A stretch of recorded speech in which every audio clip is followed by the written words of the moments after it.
Salut Tian, merci d'être là pour parler de ton expérience. Aujourd'hui, on va parler spécifiquement du storyboard parce que tu m'as expliqué que ça fait 5 ans que tu fais du storyboard en Chine sur de la série. Ouais. Est-ce que tu pourrais un petit peu expliquer justement comment est-ce que tu as commencé dans l'animation, qu'est-ce qui t'a donné envie d'y aller et comment est-ce que tu as fini justement par arriver à faire du storyboard sur de la série quoi. En gros, moi j'ai fait des études de bande dessinée à Saint-Luc, Donc en à Belgique. Bruxelles, Ouais. en Belgique. Je suis belge d'ailleurs au passage. J'ai fait une année de CAP, mais c'est certificat d'aptitude pédagogique, c'est pas comme en France. D'accord. Donc c'est pour être prof dans le secondaire. J'ai fait mes stages, j'ai vu que c'était pas pour moi, donc j'ai passé un an à faire ça. Et puis je suis parti en Chine.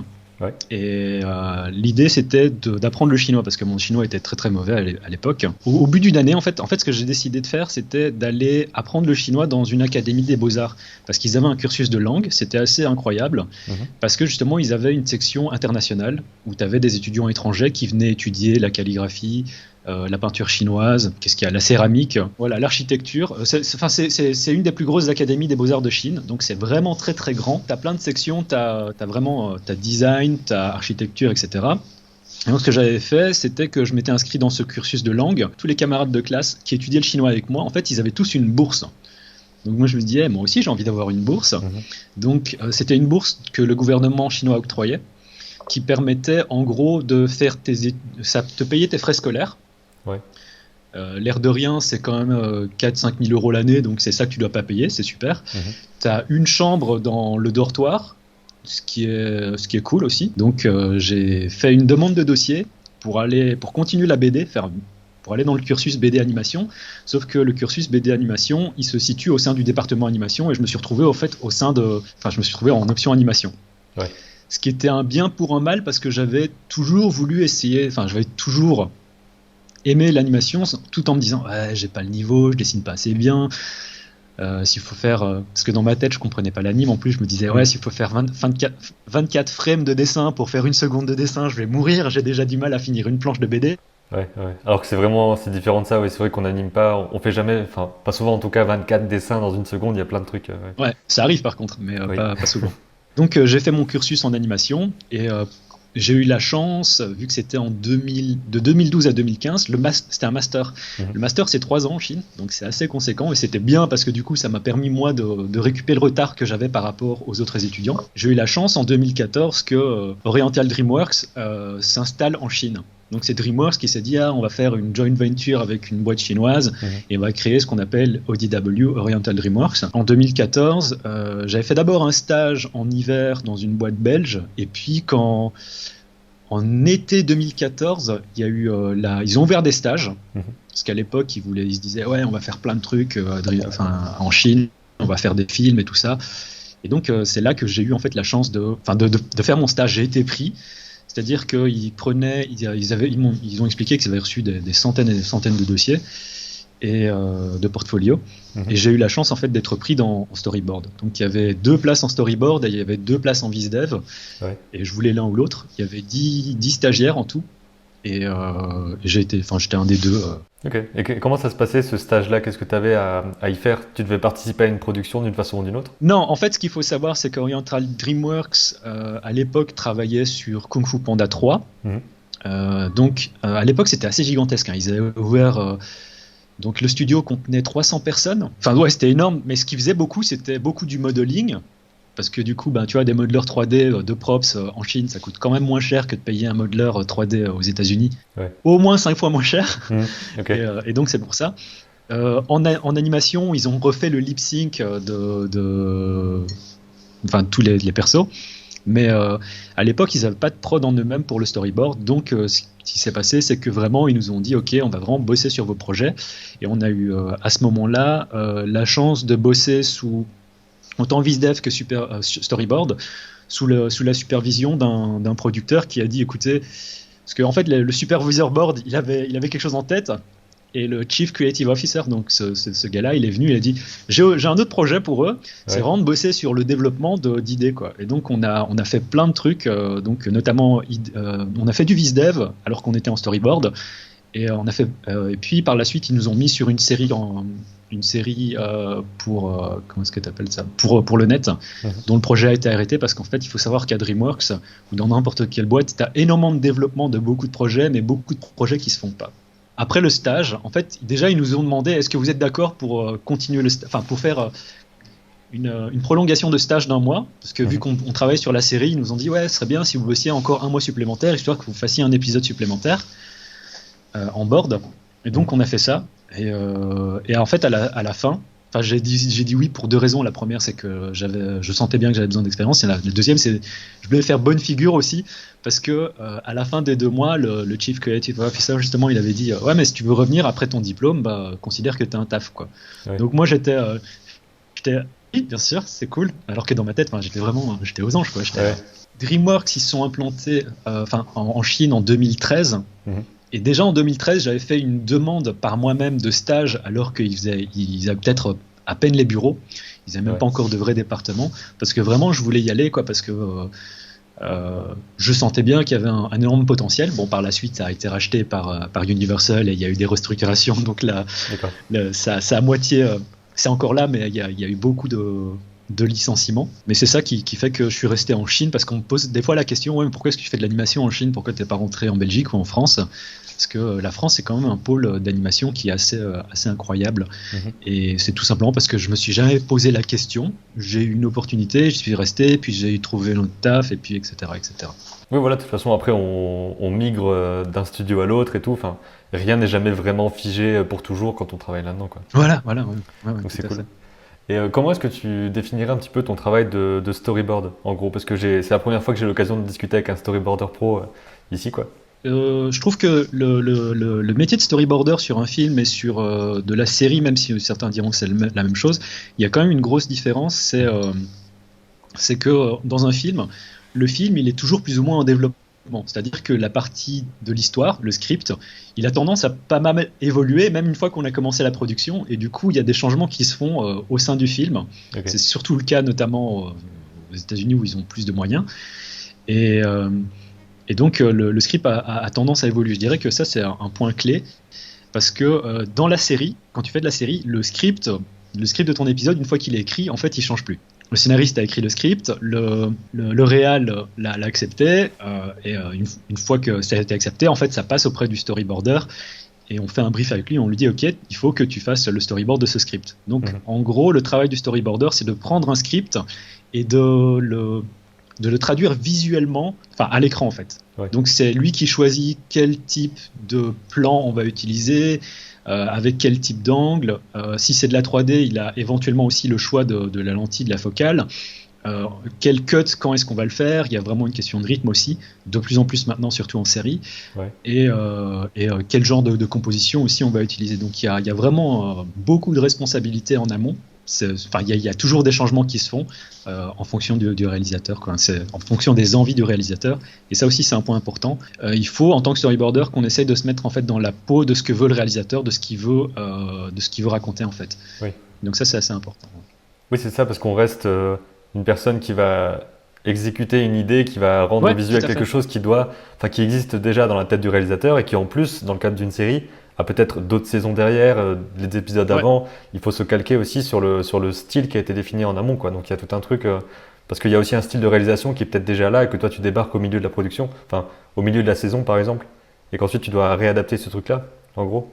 Ouais, quand tu rentres en milieu de saison, ce que tu fais, c'est que tu regardes toutes les autres animatiques qui ont été faites. Donc l'animatique, c'est quand tu montes et on va regarder ça dans un instant. J'ai un petit exemple. J'ai ma boîte actuelle qui a été d'accord pour que je montre un morceau d'animatique. Donc ça, merci à eux. Je peux montrer des boards qui datent de 2015. Ça, c'est un projet d'un ami qui voulait faire une intro de film en 2D. Finalement, ça s'est pas fait. Je sais pas si tu as vu le film Over the Moon. Ça reprend un peu la même mythologie. Enfin, quoique Over the Moon, est-ce que c'est le film de Glen Keane? Oui, tout à fait. D'accord, dans ce cas, je l'ai vu, oui. J'ai juste pas retenu le titre. Okay, je me suis dit, attends, Over the Moon, le truc où ils vont sur la Lune et qu'il y a des créatures et tout, il y a une reine et tout ça. En fait, Over the Moon, pour la petite anecdote, je suis le... c'est totalement inofficiel, mais je suis le premier artiste, entre guillemets, le premier gars qui a dessiné des trucs dessus, parce que à l'époque, c'était encore en développement à DreamWorks, à ODW. Et donc j'ai eu un meeting, je me souviens, avec Janet Yang, et j'ai eu la confirmation que c'était bien ce projet-là, parce que je me souviens de Janet Yang. Quand j'ai vu qu'en fait elle était productrice du film, je me dis bah oui, en fait ce que j'ai fait c'était ce truc-là, quoi. Mais du coup, ça se place dans le même univers, et c'est l'histoire de Hoi. Donc Chra, elle est amoureuse, enfin il y a son amoureux qui s'appelle Hoi dans le film. Et avant qu'ils aillent sur la Lune, en fait, Hoi c'est un héros qui a, à l'époque sur Terre, il y avait 10 soleils. Et c'est le héros en fait qui a détruit 9 des 10 soleils et qui a évité à la Terre de brûler tout le temps. Ça, c'est donc un mythe connu, chinois, quoi, installé, oui. Oui, c'est un mythe chinois très très connu.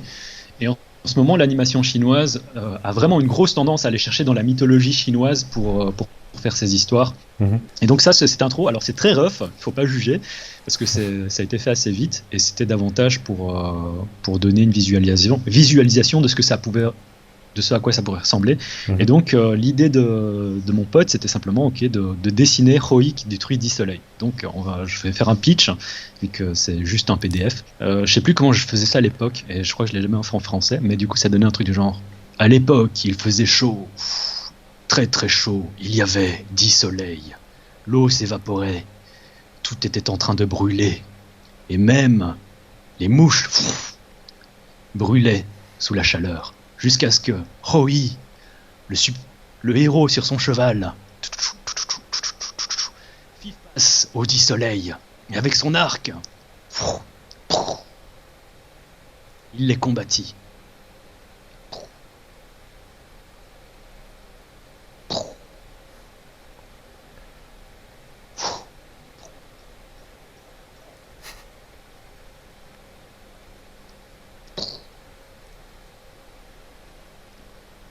Un des soleils fouilla, mais le dernier fit face à notre héros. Notre héros n'eut pas peur.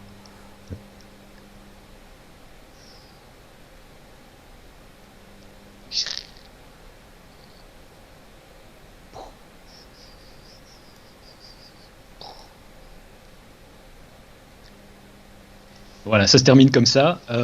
Trop bien, parce que d'ailleurs c'est un truc que je voyais dans les making-of quand je regardais quand j'étais petit, les gens qui racontaient les storyboards, ils étaient avec leur bâton sur le panneau storyboard en disant « Et là il arrive comme ça, tout, et puis ils faisaient des trucs », et je trouvais ça trop bien. Ouais, c'est le pitch, il faut vraiment faire du pitch. Alors le pitch, c'est un truc qu'on fait plus en série, enfin qu'on fait pas en série. Ouais. C'est normal parce qu'on a vraiment pas le temps pour des contraintes de prod.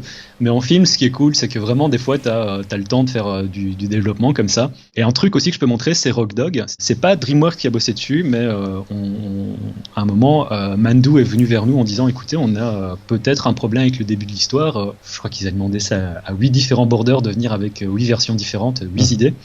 Il fallait simplement expliquer pourquoi est-ce que le loup en voulait autant aux agneaux, enfin je sais pas comment est-ce que tu appelles ça, des lambs, parce que ça, l'histoire c'est quoi? Ça se passe au Tibet, c'est un village d'agneaux, et t'as simplement un loup qui débarque d'un seul coup et qui veut vraiment les manger très très fort, je dirais. Il a vraiment envie de les manger, quoi. C'est simplement une petite idée, et c'est le genre de truc qu'on te demande de faire de temps en temps lorsque tu bosses sur des films. Donc ça c'est genre une semaine de travail, quoi. Donc on te dit ok, on a un pitch, et pour vendredi on voudrait avoir une idée, donc tu dis voilà. Donc là il y a énormément de voix off. Et là c'était simplement, on s'est dit éduquer le jeune garçon n'était pas facile. Et tu vois le petit loup qui est tout mignon, et l'autre il est mignon. Scrunch. Lâche ma main. Lâche ma main. On a dû lui apprendre. Et en mode, et là tu vois il bouffe carrément l'agneau, et tu peux pas faire ça. Et donc il pleure. Et alors qu'il grandit, le jeune loup a pris. Et tu vois, il veut manger, l'autre qui est en train de lire une BD, et t'as l'autre qui arrive, fait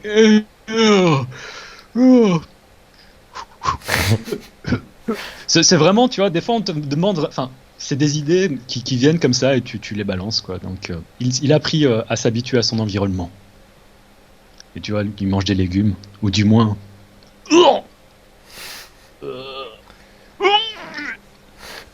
c'est ce qu'on pensait. Et tu vois, il est énervé.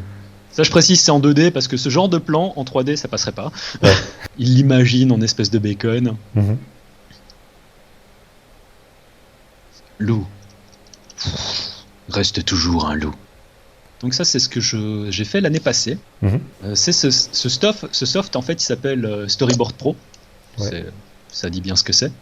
Toon Boom Storyboard Pro 6. C'est du Vecto, donc c'est assez cool. Et ce qui est bien, en fait, c'est que tu peux vraiment, vu que c'est du Vecto, dessiner en dehors du cadre. Du vectoriel, en gros, c'est pas du pixel, ça veut dire que c'est des courbes, des lignes qui sont calculées, que peu importe le niveau de zoom, il y aura toujours la même épaisseur, la même qualité, quoi. Exactement. Mais je crois que c'est surtout par rapport à la taille du fichier, parce que sur un projet, alors là c'est un projet, là tu peux voir, j'ai effacé tout ce qui restait, ça fait 50 secondes, mais quand tu as un projet qui fait 10 minutes, parce qu'un épisode ça fait 10 minutes en général, ton projet il commence à devenir gros. Donc si tu as, bon là je sais pas il y a combien d'images, sachant que sur une image tu peux avoir plusieurs layers. Si tu as 50 layers, enfin ça arrive jamais, honnêtement, généralement tu as quoi? Tu as un avant-plan, un background, un perso, éventuellement des effects. Mais même si tu en as 3-4 et que tu as ça sur 1000 images, bah, ton fichier il devient énorme. Donc je crois que c'est aussi une question de gestion de fichiers et de taille. Généralement, une fois que tu as le script, on t'offre aussi un doublage rough. Et c'est ce qu'on voyait ici en dessous, c'est les audios. Vu que tu es en série, tu dois aller vite et tu dois gérer aussi toute ta timeline. C'est-à-dire qu'on te dit un épisode il fait 10 minutes 45, ton storyboard il va faire 10 minutes 45. Tu as toutes les indications du genre le background qui bouge.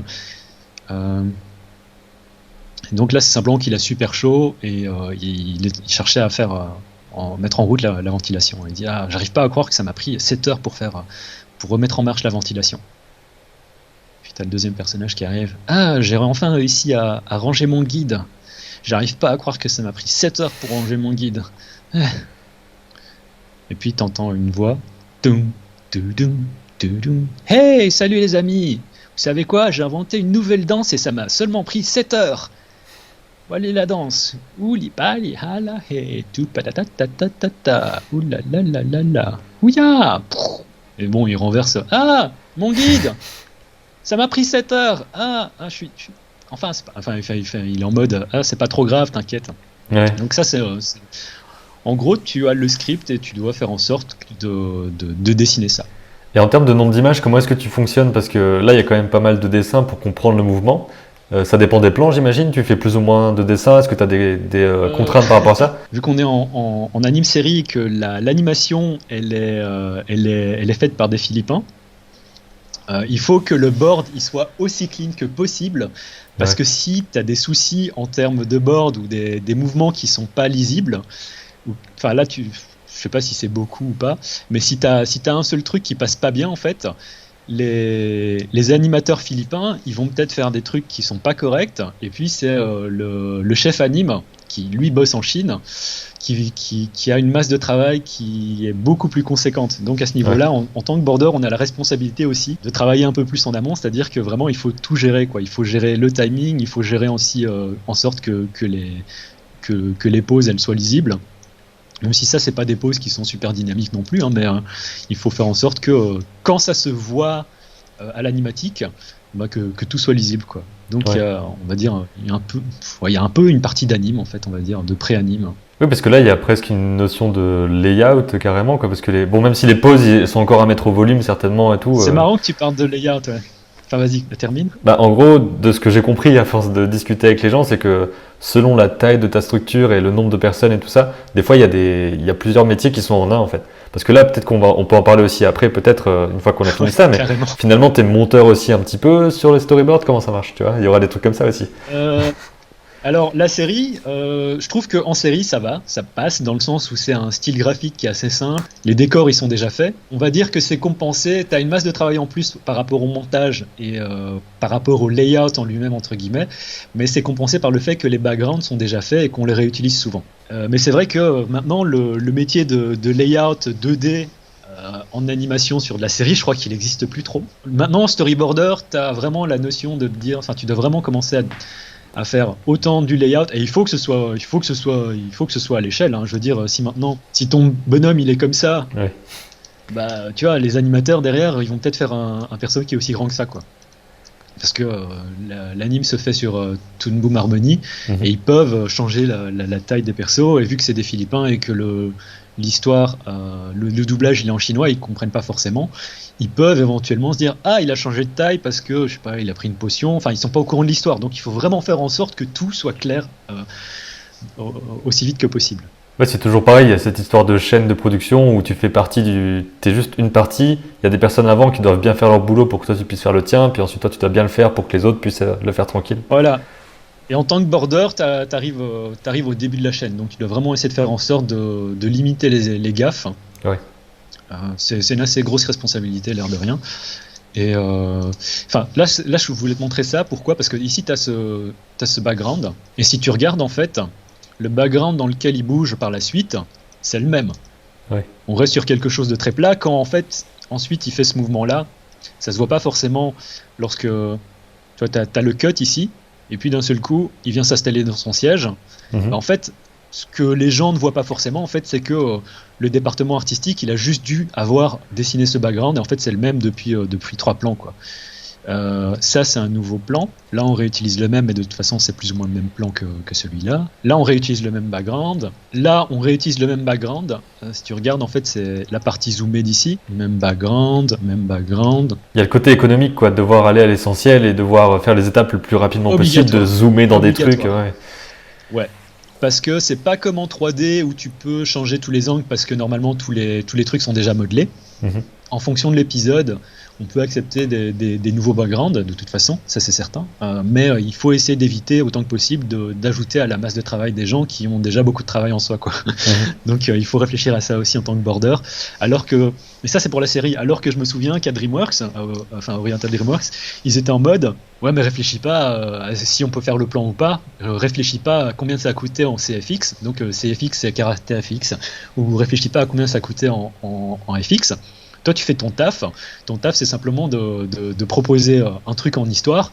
Et puis, le budget, c'est pas à toi de t'en occuper, quoi. On m'a clairement dit ça sur des grosses prods. Alors que quand tu passes à la série, en fait, c'est totalement autre chose. Et donc, ça, c'est un deuxième extrait que je peux montrer aussi. Et là, c'est en mode voilà, on va faire du roller tous ensemble. Et puis, ça va être cool, quoi, comme activité. Et puis, lui, il balance. Le premier qui arrive à l'autre bout de la rue est gagnant. L'autre, c'est juste un loser. Ah ouais, tu vas voir. Ouh, une petite course, moi j'adore ça. Enfin, son caractère au canard, c'est qu'il est un peu, go. Et donc ils partent. Enfin, je crois que tout.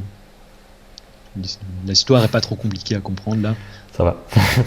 Ouh, voilà le gagnant. Et tu vois, c'est un truc assez simple. Picking. Tu sais que le but c'était pas de faire une course. Bah oui, je sais bien que c'était pas le but de faire une course. Et il raconte une autre blague, je sais plus ce qu'il disait. Et si tu fais attention, en fait, tout se passe une fois que tu regardes en fait les décors. Là, ils sont sur le trottoir. Mm-hmm. Et puis quand ils commencent la course, ils sont sur une sorte de route, sur la rue. Donc là, ils continuent sur la route. Là, ils sont sur la route. Donc là, il y a un FX.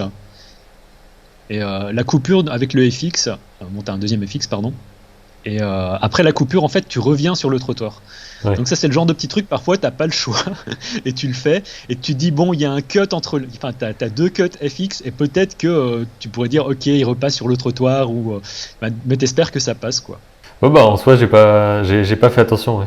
Ouais, et en fait, t'es obligé, parce que dans les backgrounds, si tu veux une vue de la rue, t'as cette vue-là, mais t'as aucune vue du trottoir, donc t'es dans l'incapacité de faire le board sur le trottoir en lui-même, quoi. C'est-à-dire qu'on a cette vue-là du trottoir, mais on l'a pas en long, quoi. Donc là, t'as accès au décor vu qu'ils ont déjà été faits en amont, mais c'est pas le cas tout le temps. Parfois, tu dois faire le décor en rough, voilà, quoi, en gros. Tout à fait. Il m'est arrivé de faire des décors, mais faut vraiment que le réal il dise. Donc chefboard, ils disent ok, on peut faire un nouveau décor. De toute façon, c'est absolument nécessaire pour l'histoire, quoi. Mais sinon, tant qu'on peut éviter, on essaie de garder ça.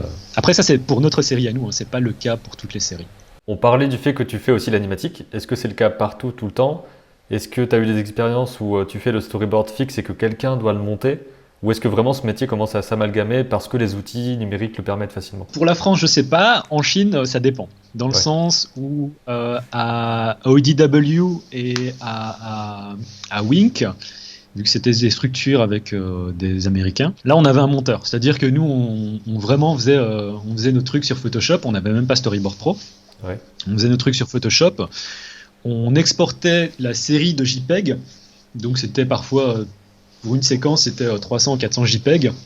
Ouais. Et puis tu as le monteur qui passe derrière, qui rajoute une petite musique qui fait bien, qui te rajoute des voix éventuellement aussi, pour que ça passe bien, parce que t'as pas forcément accès à tout ça. Et de toute façon, sur Photoshop, en fait, tu peux pas rajouter, tu peux pas faire le montage. Par contre, en 2018, en fait, j'ai été 6 mois en Australie pour bosser sur un film qui s'appelle 100% Wolf. Et là, en fait, c'est intéressant parce que c'est en Australie, mais tu dois déjà faire donc ton timing quand tu exportes.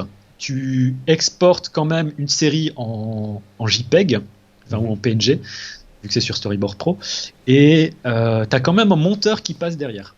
Et justement, tu parlais du côté plein de versions différentes. Votre limite de temps, est-ce que vous vous dites ok, je peux essayer tant de choses, ou alors est-ce que tu essayes une version et que si ça marche pas, tu en essayes une autre? Là, ça dépend de deux choses. Donc, soit tu es en mode plus, tu développes une idée, c'est ce que j'ai expliqué au tout début de l'interview. On vient de voir, on dit ok, il faut que tu développes une idée, que tu dessines un truc. Par contre, une fois qu'on rentre davantage en prod, en fait, ça dépend du script, parce que le script, il évolue. Le réal, il voit un truc éventuellement sur l'écran en storyboard et il se dit je rajouterais bien un truc, et il a des idées, et puis il va parler éventuellement avec le scénariste, si le scénariste n'est pas déjà, par exemple, lui-même. Donc, ça dépend. Quoi. Pour moi, le storyboard, de ce que j'en vois, c'est la partie justement où tu lâches tout, quoi. Tu lâches les idées, tu peux vraiment être relativement libre. Je sais pas à quel point tu te sens libre ou pas selon les productions, parce que est-ce que tu peux vraiment avoir un impact sur l'histoire, sur la façon de la raconter en tout cas.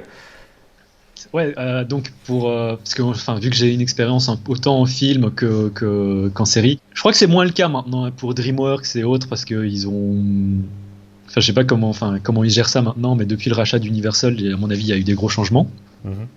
Mais à l'époque, c'était vraiment, on nous donnait un brief. C'était ok, on a un perso, il faut que ce perso il aille parler avec cet autre perso principal. Comment est-ce que vous faites ça? Et en fait, ils nous demandent parce que ils ont besoin de plusieurs versions. Et là-dedans, ils font un choix, quoi. Et autant, par exemple, en Australie, là, le script, il était déjà écrit, mais il était en changement plus ou moins perpétuel. Et là, c'est en fonction des changements du script, quoi. Alors que vraiment en série, et c'est ce que je disais au début, le script, il est écrit en série, tu touches plus au script, tu touches même pas. Moi, ça, c'est une erreur que j'ai fait quand je suis arrivé, quand j'ai commencé le board en série. C'est qu'à un moment, je lui dis, j'ai dit au chef board, il y a moyen de changer une phrase là? Et genre, il dit ça à la place de ça. Il m'a dit, non, touche pas. Ouais. mais vraiment sur un air, non, touche pas. Où je me suis dit, ok, je ne vais jamais redemander cette question. Et en fait, c'est vrai que tu ne touches pas tout simplement parce que si tu touches, peut-être qu'il y a un changement, tu dois passer par le scénariste, puis ça doit passer par le réal, puis ils doivent faire le changement dans les fichiers parce qu'il y a tous les fichiers de prod. Ouais. Et quand on est sur de la série, c'est un métier aussi, c'est directeur technique. C'est que tu as des gens qui sont chargés de faire en sorte que quand tu ouvres un fichier, par exemple, c'est surtout le cas sur des grosses prods en 3D, quand tu ouvres un fichier qui se trouve sur le réseau, et qu'une autre personne ouvre le même fichier, et que si vous faites des sauvegardes simultanément, qu'il n'y ait pas une espèce d'entremêlement. Donc ça, c'est aussi tout un métier. Mais là, je m'égare.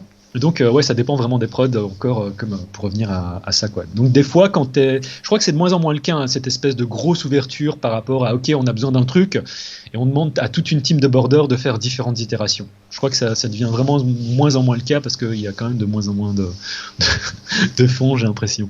Donc là aussi, c'est un peu l'offre de la loi de l'offre et la demande. C'est ok, qu'est-ce qui peut rapporter le plus pour que le studio y vive? Parce que le studio dans lequel je travaille actuellement, le studio d'anime, il existe maintenant depuis 2012, donc ça fait 8 ans.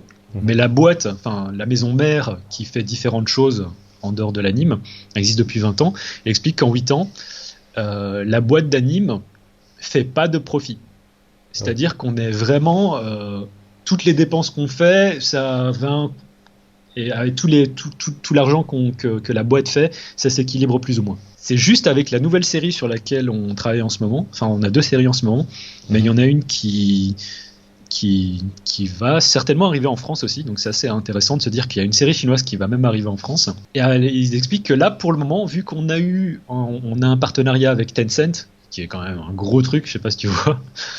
C'est un des GAFA chinois, si tu veux. Et eux, en fait, ils sont nos partenaires sur ce projet-là. Et du coup, ils disent, OK, il aura fallu 8 ans pour qu'on commence à dépenser de l'argent qui n'est pas à nous. C'est-à-dire que jusque-là, le studio dépensait juste de l'argent et couvrait plus ou moins les pertes et faisait de l'argent avec d'autres moyens, que ce soit marketing, parce qu'on vend également des produits. Ouais. Et il aura fallu 8 ans pour ça, quoi. Donc c'est compliqué à ce niveau-là, je pense aussi, parfois en tant qu'un petit studio. Ouais, je vois. Et par rapport à la rémunération de storyboarder, t'as pas des expériences forcément en France ou ailleurs, mais dans ton cas, comment est-ce que ça fonctionne la rémunération? Moi, je suis employé. Projet. Donc c'est vraiment, t'es employé. Non, je suis employé. Studio, c'est-à-dire que ce qui est cool, c'est quand on est entre deux projets, ça arrive pas souvent. Ouais. Mais quand on est entre deux projets, vraiment, on est en mode beaucoup plus cool. Mais sinon, vu que là, on est passé d'une série à une autre. Moi, j'ai fait 3 séries en 2 ans. Donc, en gros, t'es toujours en train de travailler, quoi. Mais ça me dérange pas, vu que c'est de la série.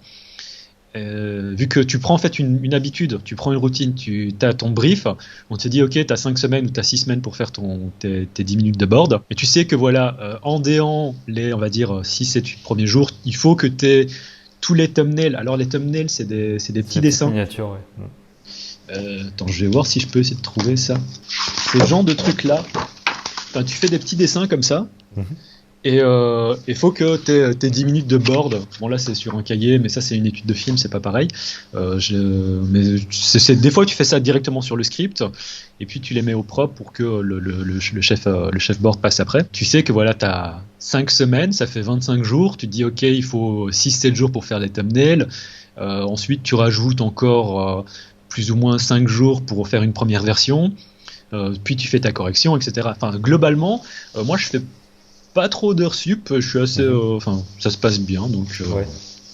Parce que ça veut dire que t'es pas dans la même instabilité, si on peut dire, que quelqu'un qui est payé à la page ou à la minute ou des choses comme ça, quoi. Ouais, tout à fait. C'est-à-dire que t'es pas non plus. C'est-à-dire qu'il m'est déjà arrivé de faire un épisode. Le premier épisode que j'ai fait, je vais être franc, j'ai pris 7 semaines et demie. Mais ils m'ont pas, tu vois, parce que j'arrivais sur le projet, je comprenais rien. En plus, j'ai fait tellement d'erreurs sur ce truc, je me suis dit, waouh. Ça y est, ma carrière. Je me suis même remis en question. Moi, je me suis dit, est-ce que je suis fait pour faire du board, quoi? Parce que je me suis dit, je comprends rien. Et en fait, finalement, non, c'est un truc que tu dois roder parce que le film, parce qu'avant de faire d'arriver à faire de la série, j'avais jamais fait ça. Donc j'avais fait des trucs, j'avais bougé des éléments de décor. Ils m'ont dit non, tu fais pas ça. Ouais. Enfin, tu vois. Et sauf si c'est des props du coup qui peuvent bouger. Mon premier épisode, j'ai eu plus de 100 retakes à faire, 150 retakes. Hein, pour te donner une idée. C'est énorme, quoi. Non, c'est comme ça, et du coup, c'est pas comme en France où t'es intermittent et où t'es payé éventuellement l'épisode.